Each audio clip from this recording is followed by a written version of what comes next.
Čigānei, Robertam Zīlem un Sergejam Dolgopolovam. Malači!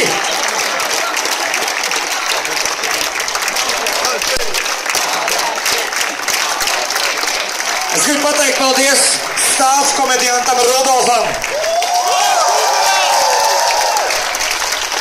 Būtībā Amazonei Elīnai. Nesatricināmajai Anetei. Un es domāju jau kandidātam Edgaram. Šis bija cepiens. Pirmo reizi neatkarīgās Latvijas vēsturē.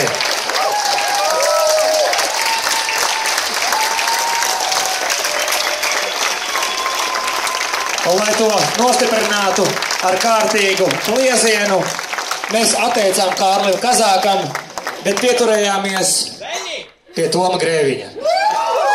Toms Grēviņš dārdinās ierakstus jau pavisam drīz no šīs pašas, kas skatos tikai uz otru pusi.